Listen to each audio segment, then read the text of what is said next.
হরিশ, হরিশ রে, খিদে পেয়েছে, ভাত খাবো। ও মা, সে কি গো?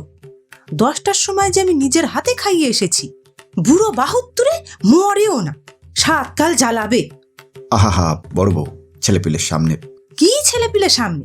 বুড়ো বাহুত্তরে 4 কালে গিয়ে ঠেকেছে। আহা বড় বউ, অমন করে গুরুজনকে বলতে আছে? ছিছি, তোমার মুখখানা আজকাল বড্ড। মরণ! 2 বছরের কচি খোকা, ছেলের কাছে কেঁদেই খুন। জমেরও ভুল এমন হয়?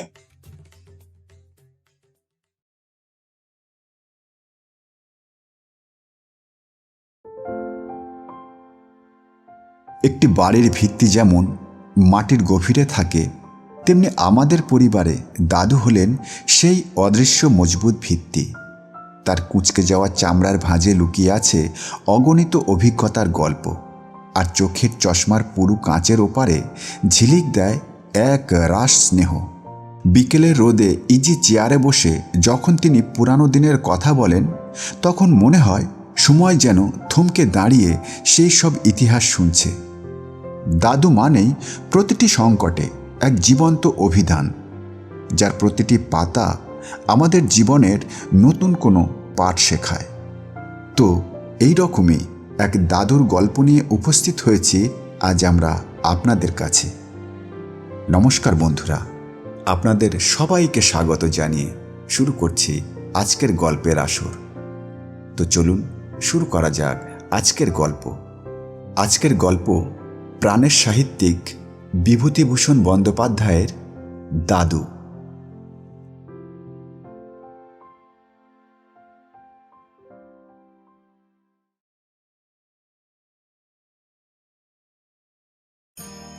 ঠাকুরদাদা আমার শৈশবের অনেকখানি জুড়ে আছেন, সমস্ত শৈশব দিগন্তটা জুড়ে আছেন।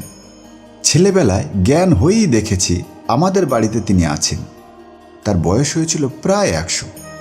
জ্ঞান হয়ে পর্যন্ত দেখেছি তিনি আমাদের পশ্চিমের ঘরের রোয়াকে সকাল থেকে বসে থাকতেন। একটা বড় গামলায় গরম জল করে দিদি তাকে নাইয়ে দিত।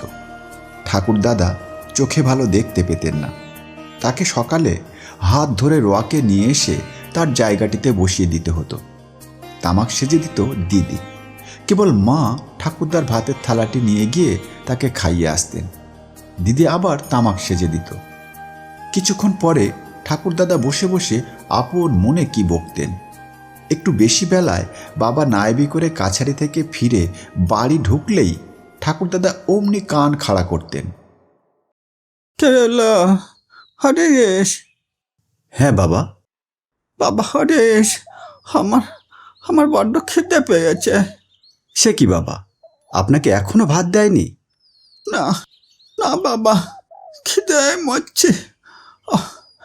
হরেশ, হরেশ, বাবাকে ভাত দিতে বলে দেয়। বাবার বয়স 50-এর উপর। মাথার চুল প্রায় সব সাদা হয়ে গিয়েছে। বেশ মোটাসোটা নাদুস নুদুস চেহারা। সবাই বলে বাবা নাকি দেখতে সুপুরুষ। বাবা মাকে অনুযোগ করলেন, আচ্ছা, বাবাকে এখনো ভাত দাওনি? ছিছি, এত বেলা হলো। মা বললেন, ও মা, সে কি গো? 10টার সময় যে আমি নিজের হাতে খাইয়ে এসেছি। বাবা চেঁচিয়ে ডেকে বললেন, ও বাবা।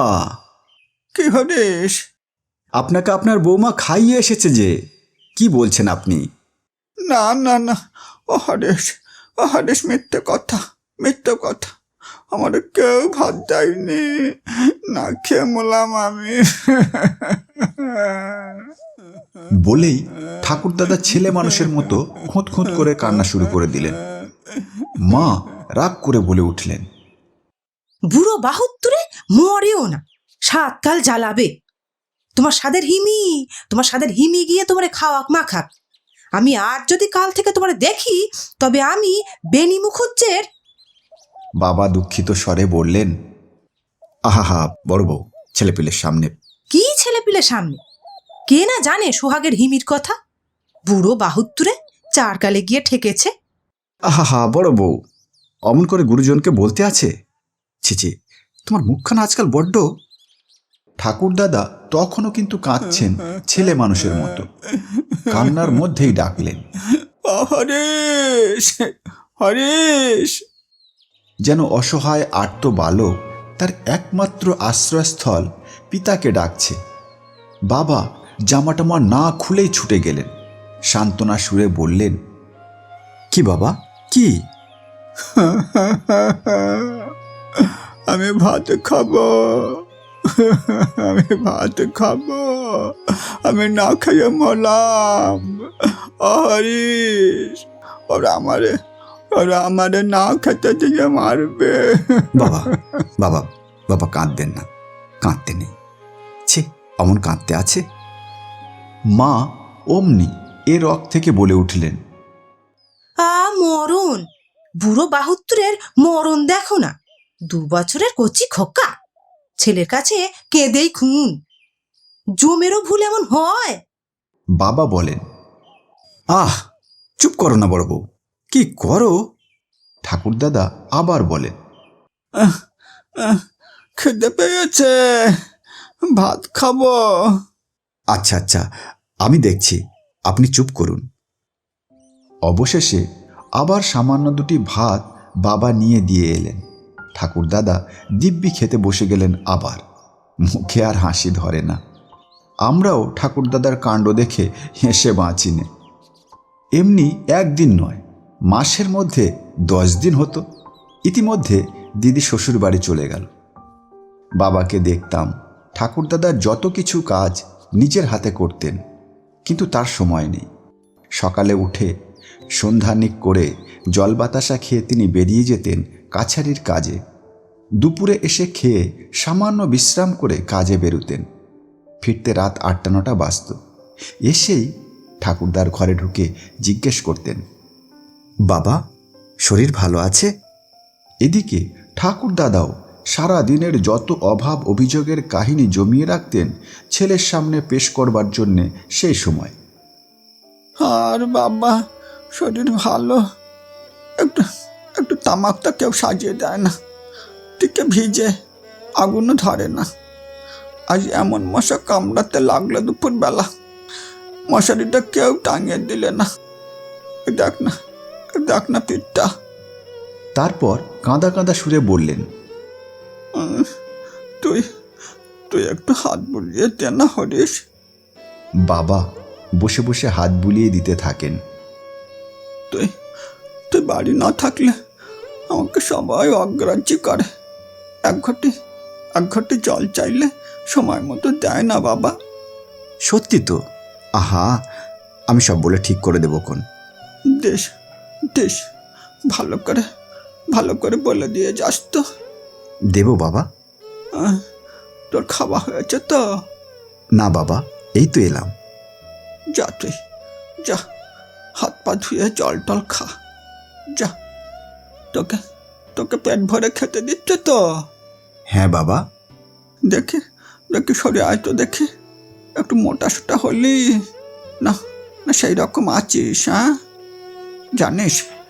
জানিস ছেলেবেলায় তো শরীর ছিল এমনি রোগা। তার গর্ভধারিণী একদিন বললে, খোকার জন্য ছাগলের দুধের ব্যবস্থা করো।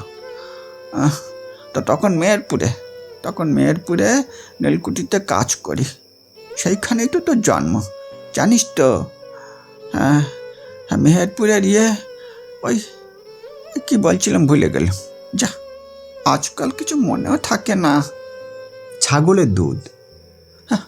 হ্যাঁ, ছাগলের দুধ আনতে বললে তোর গর্ভধারিণী। সাহেবের একটা বড় ছাগল ছিল, মালির সঙ্গে সর করে ফেললাম। মাসে 2 টাকা করে দেব, আর সে আশ্চের করে ছাগলের দুধ আমায় দেবে। বাবা ওঠেন না সেখান থেকে যতক্ষণ ঠাকুরদাদা একটু শান্ত না হন। ভাত খেয়ে বাবার সঙ্গে গল্প করে ঠাকুরদাদা খুশি মনে বলেন, তাহলে তুই যা এখন হরিস, যা খেয়ে নে। দুধ পাচ্ছিস তো? হ্যাঁ বাবা। তো ভালো করে দুধ খাবি, দুধেই বল। না বাবা, দুধ ঠিক খাচ্ছি। বাবা চলে গেলেন। যাবার আগে ঠাকুরদাদাকে বিছানায় শুইয়ে নিজের হাতে একটা মোটা চাদর ওনার গায়ে ঢেকে দিলেন। চাদর খুলবেন না বাবা, ঠান্ডা লাগবে। মা বকতেন, হলো বাপের সেবা হলো? বাবা, এমন কীর্তিও কখনো দেখিনি। বাবা একটু লজ্জা ও সংকোচের সঙ্গে বলতেন, আহ চুপ করো। কেন কেন চুপ করবো? হ্যাঁ, বুড়ো বাপের আবদার যেন 2 বছরের খোকার আবদার। এমন কাণ্ড যদি কখনো দেখেছি। না দেখেছো না দেখেছো, থামো তুমি। ওই যে কদিন বুড়ো আছে, তারপর আর। সে সবাই জানে। তারপর কি তুমি বুনো পড়ার দিগম্বর বুনো সেবা করবে? এসো, দুটো খেয়ে নিয়ে আমার মাথা কিনবে, এসো। সেদিনই গভীর রাত্রে আমরা সবাই ঘুমিয়ে যখন ঠাকুরদাদা নিজের ঘর খুলে হাতড়ে হাতড়ে বাইরের রোয়াকে এসে ডাকছেন, বৌমা, বৌমা, বৌমা, হরিশ, হরিশ। বাবা ধড়মড় করে উঠে বাইরে এসে বললেন, কি বাবা, কি হয়েছে? কি হয়েছে? বাবা হরিশ, কি হয়েছে? বৌমা, বৌমা এখন আমারে ভাত দিল না। কত রাত হয়েছে দেখতো। আমি বসে বসে ঘুমিয়ে পড়েছিলাম, ভাত হয়নি এখনো। বাবা অবাক। মা ঘুমচোকে উঠে বললেন, কি? বাবা বাবা ভাত চাইছেন। বাবা, হাড় মাস কালি হয়ে গেল। ঢের ঢের সংসার দেখেছি, ঢের ঢের শ্বশুর দেখেছি, কিন্তু এমন ধারা কাণ্ড কারখানা কখনো দেখিওনি, কখনো শুনিওনি। চেঁচালে কাজ চলবে? ও কি সব সময়। ইতিমধ্যে আমার নির্বিকার ঠাকুরদাদা, যিনি চোখে ভালো দেখেন না, কানেও ভালো শোনেন না, আবার ডেকে উঠলেন, ও হরিশ, ও বৌমা, যাই বাবা, যাচ্ছি। আমাকে ভাত দিয়ে যাও, খেতে পেয়েছে। বাবা গিয়ে ঠাকুরদাদাকে সান্ত্বনা দিতে লাগলেন। অবোধ শিশুকে যেমন লোকে সান্ত্বনা দেয়। তিনি খেয়েছেন সন্ধ্যার পরই। তার বৌমা ভাত দিয়ে গিয়েছে মাগুর মাছের ঝোল দিয়ে। মনে নেই তার। তাকে ভাত না দিয়ে কি বাড়ির কেউ খেতে পারে? এখন রাত 2টো, এখন কি ভাত খেতে আছে? এখন খেলে তার অসুখ করবে। কাল সকালেই খুব ভোরেই তাকে খেতে দেওয়া হবে। রাত তো ভোর হয়ে গেল। অমন করলে সবারই মনে কষ্ট দেওয়া হবে। অমন কি করা উচিত? ছি! ঠাকুরদাদা বালকের মতো আশ্বস্ত হয়ে বললেন, খেয়েছে? হ্যাঁ বাবা, আমার কথা বিশ্বাস করুন। মাগুর মাছ এনেছিলাম আপনার জন্য হাট থেকে কিনে, তাই দিয়ে ভাত খেয়েছেন। সত্যি বলছি, আপনার সঙ্গে মিথ্যা কথা বলছি না। চলুন, শোবেন, আসুন, ঠান্ডা লাগবে। ঘরের মধ্যে আসুন। আচ্ছা আচ্ছা আচ্ছা। আসুন। বাবা হাত ধরে ঠাকুরদাকে ঘরের মধ্যে নিয়ে গিয়ে যত্ন করে শুইয়ে দিয়ে চাদর দিয়ে ঢেকে দিয়ে আবার এসে শুয়ে পড়লেন। মা বললেন, সহজে মিটলো? মেটাতে চাইলেই মেটে। এখন থেকে বাবার জন্য 2টো ভাত রেখে দিলে কেমন হয়? হ্যাঁ, তারপর ওই বুড়ো বয়সে পেট ছেড়ে দিক এই শেষ রাত্রে গিলে। তখন ঠেলা সামলাবে কে শুনি? বাবা ন্যায্য পক্ষেই বলতে পারতেন, যে এতকাল সামলে আসছে সেই সামলাবে। কিন্তু তা তিনি বললেন না। নীরবে গিয়ে আবার নিজের ছোট্ট খাটটিতে শুয়ে পড়লেন।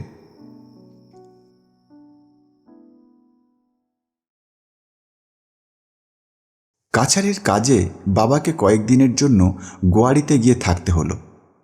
যাবার সময় বারবার মাকে বলে গেলেন, ঠাকুরদাদার যেন কোনো অসুবিধে অযত্ন না হয়, এই কথাটা বলতে বোধহয় সাহস করলেন না। তাহলে ধুমধুমা ঝগড়া বেঁধে যাবে। ঠাকুরদাদাকে গিয়ে বললেন, বাবা বাবা, আমি গোয়াড়ি যাচ্ছি। এই 5-6 দিন দেরি হবে। একটু বুঝে সুঝে চলবেন। আপনার বৌমাও তো কাজের লোক, ছেলেপুলে নিয়ে বিব্রত। কবে আসবি? বুধবার নাগাদ। আজ না গেলে হতো না? শনিবারের বারবেলা নিশিকান্ত তরফদার বলতো মেহেরপুরের কুটির যেমন বিষ ছিল শনিবারের বারবেলা। কে বললে আজ শনিবার? তবে কি বার? শুক্রবার? তা কি করে হয়? হ্যাঁ, তুই বললি 5 দিনের দেরি হবে, তবে আজ শনিবার হলো। বাবার এত হিসেব এখনো মাথায় আছে? 5-6 দিন বললাম যে। আপনি ভাববেন না, কোনো অসুবিধে হবে না আপনার। বাবা তো চলে গেলেন। এদিকে 2 দিন বেশ কাটল। তারপরেই ঠাকুরদা উৎপাত শুরু করলেন।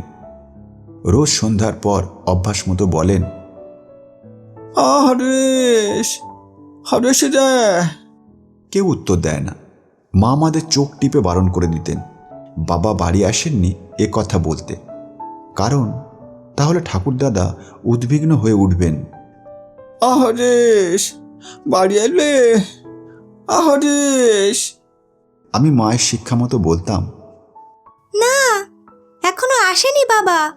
আজ কখন কচারি গেল, আমাকে বলে গেল না? আমরা উত্তর দিই না। হরেশ, হরেশ রে। ঠাকুর দাদা, তামাক সেজে দেব? এটিও মায়ের পরামর্শ। ওই একমাত্র উপায় ঠাকুরদাদাকে অন্যমনস্ক রাখবার। আমাদের বলতেন, বস, বস আমার কাছে। আমি, আমার ছোট ভাই নীলু, ফচু ও 2 বোন সরলা আর বিনু ঠাকুরদাদাকে ঘিরে বসি। সবাই এসেছে? বেনু এসেছে? আয়, আয়, আমার কাছে এগিয়ে এসে বস। সব বস, বস।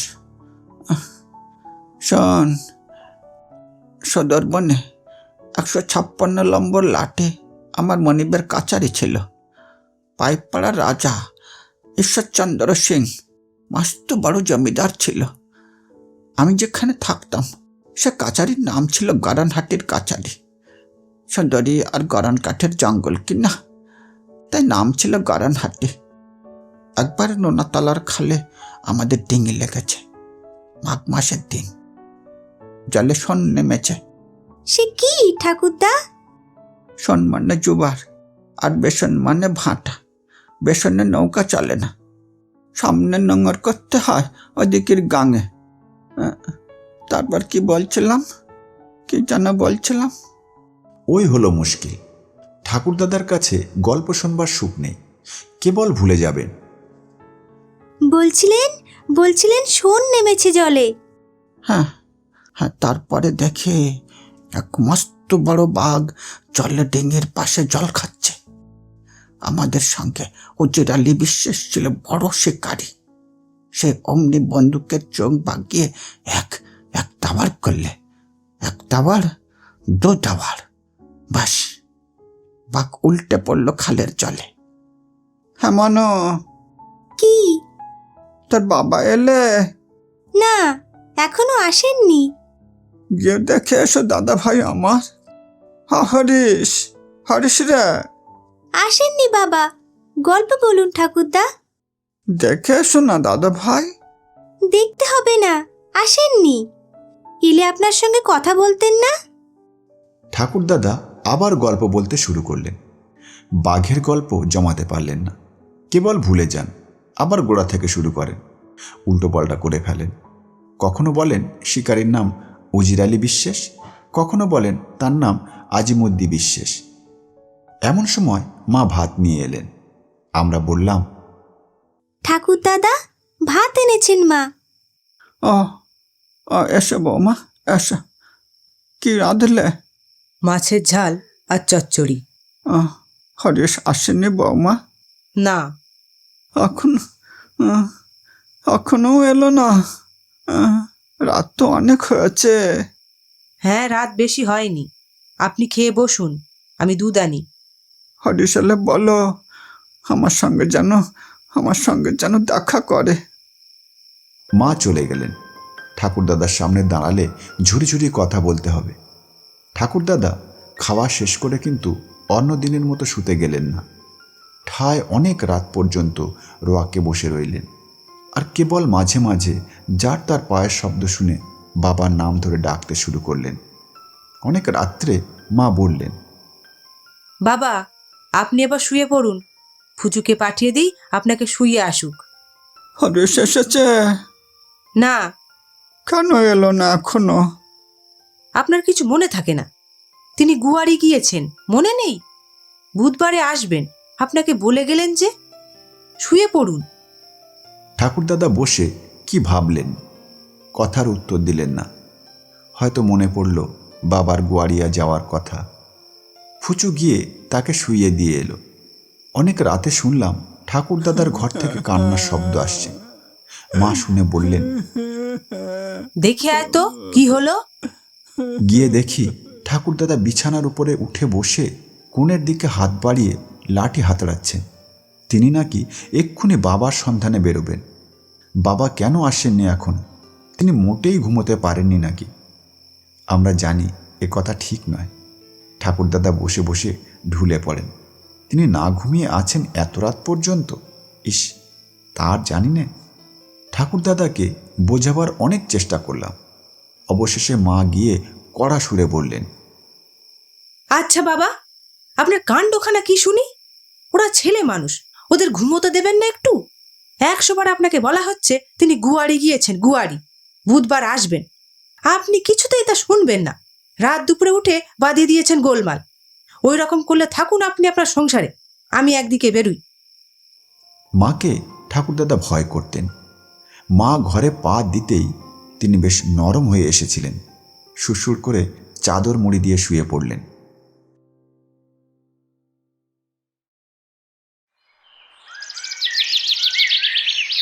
সকালে উঠে আমায় কাছে ডাকলেন। অমান্য মান্য সন্মন্য, কি? দাদা ভাই, দাদু আমার একটা পয়সা দেব কন। ঠাকুরদাদা নিষ্কপর্দক লোক। তিনি পয়সা দেবেন এ কথা যদিও আমি বিশ্বাস করি নে, তবুও বলি। কি বলছেন? তোর বাবার চিঠি এসেছে। না, আজ কি বার রে? সোমবার। হরিশ কবে আসবে? বুধবারে। আচ্ছা আচ্ছা, যা যা। বুধবারে বাবা কি জন্যে এলেন না কি জানি। ঠাকুরদাদা সারা দিন রোয়াকে বসে রইলেন। গম্ভীর মুখে তামাক খান আর মাঝে মাঝে বলেন, কে গেল? আহরিস, কিসের পায়ের শব্দ রে? আফুচু, অনিলু। ফুচু বললে, আমাদের রঙিন গায়ের বকনা ঠাকুরদা। এইরকম চলল সারাদিন। রাত্রে খাবার সময় খেতে বসেছেন আর মাঝে মাঝে কান খাড়া করে রেলগাড়ির শব্দ শোনবার চেষ্টা করছেন। মুখে কিছু বলেন না। হঠাৎ বড় গম্ভীর হয়ে গিয়েছেন। আমি তামাক সেজে ঘরে ঢুকতেই চমকে উঠে বললেন, কে? আমি মনু। না, তোর গাড়ি গিয়েছে জানিস? এখনো যায়নি। আপনি শুয়ে পড়ুন ঠাকুরদা, আপনি শুয়ে পড়ুন। শব্দ পাসনি গাড়ির? না। বাবার কথা মুখেও আনলেন না। বললেন, ওরে 5-6 এনেছিস? নিয়ে আয়। বাবা তার পরদিনও এলেন না। ঠাকুরদাদা কিন্তু আশ্চর্য রকমের গম্ভীর হয়ে গিয়েছেন। আর কিছু জিজ্ঞাসা করেন না, বাবার নাম ধরেও ডাকেন না। শুক্রবার দিন সন্ধ্যার গাড়িতে বাবা বাড়ি এলেন। ঠাকুরদাদা অভিমানে কথাই বলেন না। বাবা বুঝতে পারলেন। মাকে বললেন, বাবার দেখছি রাগ হয়েছে, যাই দেখি কি ব্যাপার। ঠাকুরদাদা তামাক খাচ্ছেন। বাবা গিয়ে বললেন, বাবা, বাবা। পায়ের ধুলো নিয়ে প্রণাম করলেন। ঠাকুরদাদার মুখে কথা নেই। বাবা কেমন আছেন? ঠাকুরদাদা নিরুত্তর। বাবা রাগ করেছেন নাকি? তা তা আমি আবার রানাঘাটে যাচ্ছি কাল সকালবেলা। তা রাগ হয় না? এবার ঠাকুরদাদার কথা না বলে থাকতে পারলেন না। কেননা ওই যে বাবা বললেন কাল সকালেই রানাঘাটে যাবেন, ওতেই ঠাকুরদাদার রাগ জল হয়ে গিয়েছে একেবারে। বাবা হেসে বললেন, আপনি রাগ করতেই পারেন, তবে আমি পরের কাজ করি। কাজ সারতে গেলে 2-1 দিন দেরি হয়েই যায়। আমার জন্য কি আনলি? ভালো জিনিস এনেছি, আপনার ভালো লাগবে। কেষ্টনগরের সর ভাজা। ভালো জিনিস এনেছিস। আহ, আহ, তা দিতে বল বৌমাকে। সে সময় মা কালীতলায় প্রদীপ দিতে গিয়েছিলেন। আসতে দেরি হলো। ঠাকুরদাদা অধীরভাবে বারবার আমাকে বলতে লাগলেন, অমান্য, এলো তোর মা, অমান্য। বাবা চলে গিয়েছেন নটবর বাণিজ্যের চণ্ডীমণ্ডপে পাশা খেলতে। ঠাকুরদাদা আমাদেরই বারবার জিজ্ঞেস করতে লাগলেন, জানা তোর মার কাছে। ঠাকুরদাদার উদ্বেগের ন্যায্য কারণ যে ছিল না তা নয়। মা ঠাকুরদাদাকে বিশেষ পছন্দ করতেন না গোড়া থেকেই। তার জন্যে খাবার এলে বাবা দাঁড়িয়ে থেকে না দিলে ঠাকুরদাদার ভাগ্যে অনেক সময় শূন্যের অঙ্ক লেখা হতো। এ আমি জানি। মা বলতেন, ছেলেপিলের আগে খাবে তা নয়, বাহুত্তরে বুড়ো খোকনকে আগে খাওয়া। ও অত শ্বশুর ভক্তি আমার নেই। উনি আবার কি করেছেন কোন কালে? কখনো একখানা শাড়ি কিনে দিয়েছেন পুজোর সময়, ওর হাতে যখন পয়সা ছিল, যখন পাইক পাড়ায় কাজ করত। আমি আজ আসিনি এ সংসারে, আমারও হয়ে গেল 30 বছর। আজই না হয় ভীমরতি হয়েছে। কোন কালে উনি ভালো ছিলেন? ওই ছেলে আর ছেলে, আর সব যেন বানের জলে ভেসে এসেছিলাম। একটা নাড়ু কিংবা এতটুকু আমসত্ত্ব ছেঁড়া পড়তো ঠাকুরদাদার ভাগ্যে। বাবা নিজের হাতে খাবার নিয়ে ঠাকুরদাদাকে দিতেন বোধহয় এই জন্যেই। আগে ঠাকুরদাদাকে না খাওয়ালে বাবার যেন তৃপ্তি হতো না।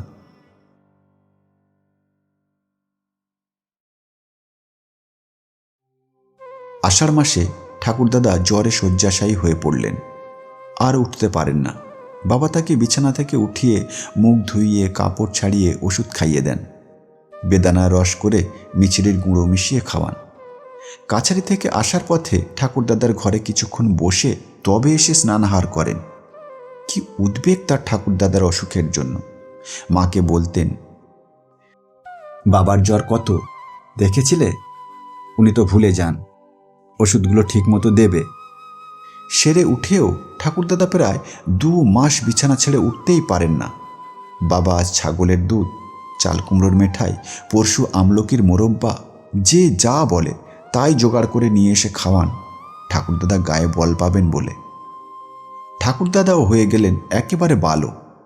তার উৎপাতের জ্বালায় বাড়িশুদ্ধ লোক অতিষ্ঠ হয়ে উঠল। কেবল দিনরাত খাই আর একে ডাকছেন ওকে ডাকছেন। আমরা পারতপক্ষে কোনো দিনই কেউ ঠাকুরদাদার ঘ্যাঁস বড় একা নিই নে। এখন তো একেবারে ত্রিসীমানায় ঘেঁষি নে। 10 ডাক দিলে একবার উত্তর দিই কি না দিই। মা ভাতের থালা দিয়ে আসেন, নিয়ে আসেন, এই পর্যন্ত। কথার জবাব দিলেও খুব হৃষ্টচিত্তে দেন না। যা দেন তাও আবার অত্যন্ত সংক্ষিপ্ত। অথচ সেই মাই নদীর ঘাটে বাণিজ্যগিন্নির সঙ্গে 1 ঘন্টা ধরে হাবড়াহাটি বকেন। ঠাকুরদাদা অসহায় শিশুর মতো বাবার পথ চেয়ে বসে থাকেন। বাবার পায়ের শব্দ পেলেই সুর ধরেন, হরিশ এলি, হরিশ। আর কি ঠিক বাবার পায়ের শব্দ চেনেন ঠাকুরদাদা। বাবা এসে নিজে দেখাশোনা করবেন, নাওয়াবেন খাওয়াবেন ঠাকুরদাদাকে। বাবা এলেই ঠাকুরদাদা যত কিছু অভিযোগ শুরু করে দেবেন তার কাছে ছেলে মানুষের মতো। বৌমা আমাকে এ করেনি, আমাকে তা দেয়নি। তাতে ঠাকুরদাদা মায়ের সহানুভূতি আরও হারাতেন। বাবা তা জানতেনও, সেই জন্যে নিজে সর্বদা খবরদারি করতেন। কারো হাতে ঠাকুরদাদাকে ছেড়ে দিয়ে বাবার বিশ্বাস হতো না, দিদি ছাড়া। দিদি তো শ্বশুর বাড়ি চলে গিয়েছে। পৌষ মাসে বাবা আবাদে গেলেন পৌষ কিস্তিতে খাজনা আদায় করতে। বারবার মাকে বলে গেলেন ঠাকুরদাদার যেন অযত্ন না হয়। মা বললেন, কেন? আমি কি বুড়োকে গলা টিপে মেরে ফেলবো নাকি? ছি, অমন বলতে নেই। না, তুমি সেই রকম কথাবার্তা বলছো কি না তাই বলছি। তবে আমার সংসারের কাজকর্ম সেরে সব দিক দেখতে তো পারি নে। যতদূর পারি, চিরকাল যা হয়ে আসছে তাই হবে। একটু মন দিয়ে, মানে মানে উনি বুড়ো মানুষ। আমি তা জানি, যা পারি হবে, ভেবো না। বাবা ঠাকুরদাদার কাছে বিদায় নেবার সময় কতদিন দেরি হবে তা ঠিক বললেন না। বললে ঠাকুরদাদা হয়তো যেতে দেবেন না। কিংবা ব্যস্ত হয়ে পড়বেন। বাবা যখন বেরুলেন, ঠাকুরদাদা বললেন, হরিশ, কবে ফিরবে? এই যত শিগগির হয় বাবা, আপনি ভাববেন না। ঠাকুরদাদাকে ফেলে কোথাও গিয়ে বাবা স্বস্তি পেতেন না। আমি জানি ঠাকুরদাদা নাকি 3 বছর বয়স থেকে বাবা ও মার মতো করে মানুষ করেন বাবাকে। ঠাকুর মায়ের মৃত্যুর পরে বাবা যেন ভাবতেন ঠাকুরদাদা শত্রুপুরীর মধ্যে বাস করছেন, চতুর্দিকে শত্রু বেষ্টিত অবস্থায়।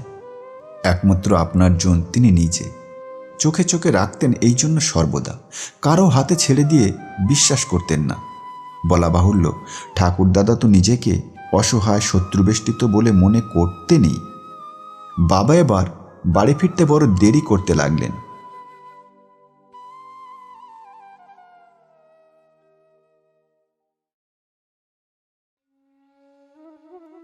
অবশেষে যখন ফিরলেন, তখন গরুর গাড়ি করে ভীষণ অসুস্থ অবস্থায়, ঘোর জ্বর। জ্বরের ঘোরে বলতে লাগলেন, বাবাকে বাবাকে কেউ বলো না, আমি আমি অসুস্থ হয়ে বাড়ি এসেছি। ঠাকুরদাদা কিন্তু আন্দাজে মাঝে মাঝে বাবাকে ডাক দিতেন। বুঝতে পেরেছিলেন কিনা কি জানি। হরিশ, হরিশ, আমার জন্য কি আনলি? হরিশ। বাবা ঠিক শুনতে পান, জ্বরে ধুঁকতে ধুঁকতে বলেন,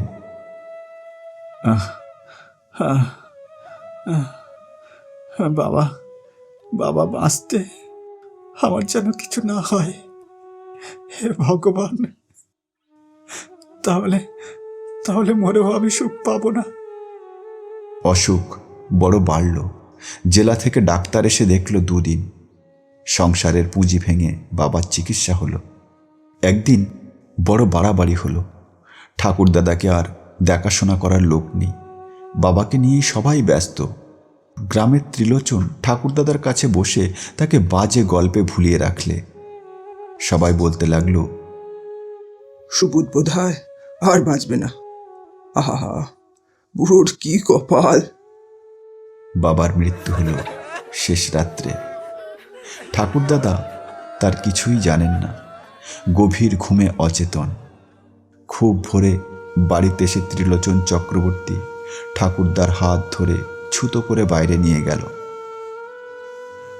জ্যাঠামশাই, ও জ্যাঠামশাই, চলুন একবার বর্দার বাড়িতে। আপনাকে পায়ের ধুলো দিতে হবে সেখানে একবার, তারা বলেছে। আমি যাব? কান্নাকাটির চাপা শব্দে বলতে লাগলেন, কে রে হরিশ, কে রে, কিসের শব্দ? সন্ধ্যায় আমরা বাড়ি এসে ঠাকুরদাদাকে ঘিরে বসি। হঠাৎ আমার বড় মমতা হলো ঠাকুরদাদার অসহায় মুখের দিকে চেয়ে। নতুন কেমন একটা মমতা, যা এতদিন মনের মধ্যে খুঁজে পাইনি। তো আজ এই পর্যন্ত। যদি এই গল্প ভালো লাগে বা আরও নতুন গল্প শুনতে চান, তাহলে কমেন্ট করে জানাবেন। আবার দেখা হবে আগামী সপ্তাহে এরকমই আরেকটি কালজয়ী গল্পের সাথে। নমস্কার।